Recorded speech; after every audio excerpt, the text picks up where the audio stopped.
Once more, on Christmas Day, I speak to millions of you scattered far and near across the world. As always, I am greatly moved by the thought that so vast and friendly an audience hears the words I speak in this room, where the Queen and I, and our daughters, are fortunate enough to be spending a Christmas at home. I count it a high privilege to be able to use these moments to send a Christmas message of goodwill to men and women of whatever creed and colour who may be listening to me throughout our Commonwealth and Empire, on the battlefields, on the high seas, or in foreign lands. At this Christmas time, we think proudly and gratefully of our fighting men wherever they may be. May God bless them and protect them and bring them victory.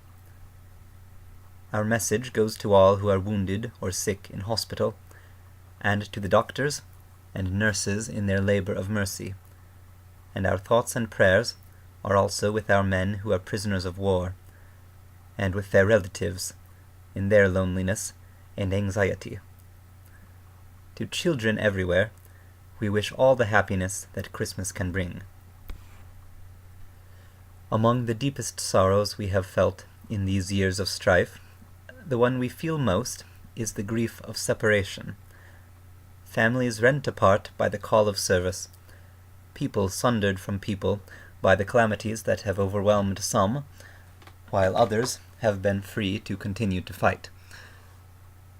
We have rejoiced in the victories of this year, not least because they have broken down some of the barriers between us and our friends, and brought us nearer to the time when we can all be together again with those we love. For the moment, we have a foretaste of that joy, and we enter into the fellowship of Christmas Day. At this great festival, more perhaps than at any other season of the year, we long for a new birth of freedom and order among all nations, so that happiness and concord may prevail, and the scourge of war may be banished from our midst.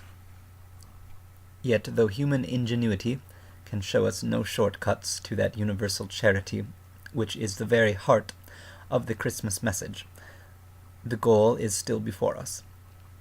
And I, for one, believe that these years of sacrifice and sorrow have brought us nearer to it. We do not know what awaits us when we open the door of 1945, but if we look back to those earlier Christmas days of the war, we can surely say that the darkness daily grows less and less. The lamps which the Germans put out all over Europe, first in 1914 and then in 1939, are being slowly rekindled. Already we can see some of them beginning to shine through the fog of war that still shrouds so many lands.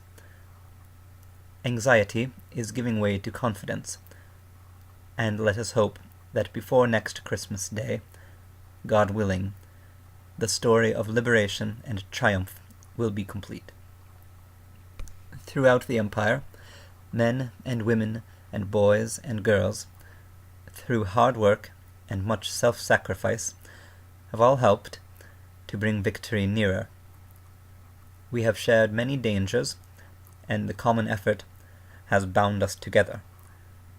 Yet labor and devotion, patience and tolerance will still be needed for the experiment of living as nations in harmony.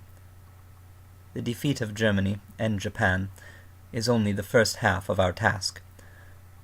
The second is to create a world of free men, untouched by tyranny. We have great allies in this arduous enterprise of the human spirit, man's unconquerable mind and freedom's holy flame. I believe most surely that we shall reach that goal. In the meantime, in the old words that never lose their force, I wish you from my heart a happy Christmas, and for the coming year a full measure of that courage and faith in God, which alone enables us to bear old sorrows and face new trials, until the day when the Christmas message, peace on earth and goodwill toward men, finally comes true.